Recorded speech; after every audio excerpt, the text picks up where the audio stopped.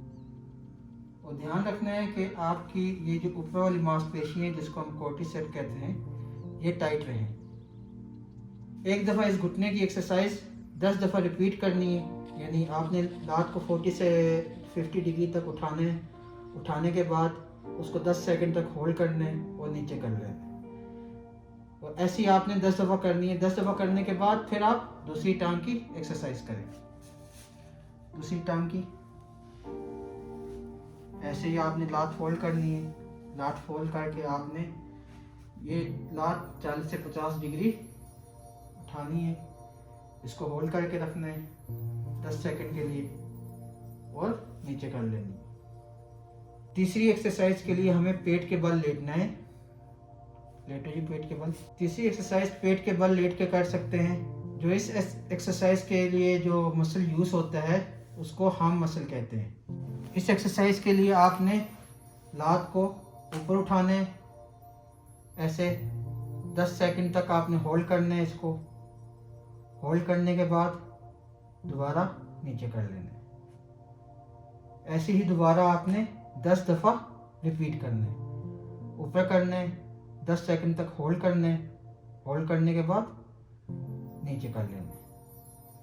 पहले एक दफ़ा ये टांग की एक्सरसाइज करने के बाद फिर आप दोबारा इस टांग पे वही एक्सरसाइज रिपीट करें। ऊपर करें, 10 सेकंड तक होल्ड करें। होल्ड करने के बाद नीचे कर लें। ये जो भी मैं एक्सरसाइज आपको बता रहा हूँ ये बेसिक एक्सरसाइजेस हैं जो आप बहुत इजीली घर पे कर सकते हैं। अगर इन एक्सरसाइज को आपने और चैलेंजिंग बनाना है तो आप 1 से 2 किलो का वेट अपनी लेग्स में ऐड कर लें और ऐड करने के बाद आप फिर यही सेम एक्सरसाइज अप्लाई करें। लेकिन फिर भी मैं ये सजेस्ट करूँगा आप वेट लगाने से पहले अपने किसी फिजिशियन से या डॉक्टर से या फिजियोथेरापिस्ट से एक दफ़ा सजेस्ट करवा लें। एक दफ़ा उससे बात कर लें। अगर वो आपको सजेस्ट करते हैं तो okay, you can go carry on with the weight, so no problem, you can carry on with the weight. तो ये एक्सरसाइज नंबर 4 है और ये एक्सरसाइज उन लोगों के लिए नहीं है जिनको घुटनों में बहुत ज़्यादा दर्द है, ओके। और वो लोग जो सीढ़ियाँ नहीं चढ़ सकते और नहीं उतर सकते, उनके लिए ये एक्सरसाइज नहीं है। ये एक्सरसाइज उनके लिए जो इजीली सीढ़ियाँ चढ़ उतर सकते हैं और चाहते हैं कि मांसपेशियाँ उनकी, जो घुटनों की मांसपेशियाँ हैं उनकी और ज़्यादा मजबूत हों।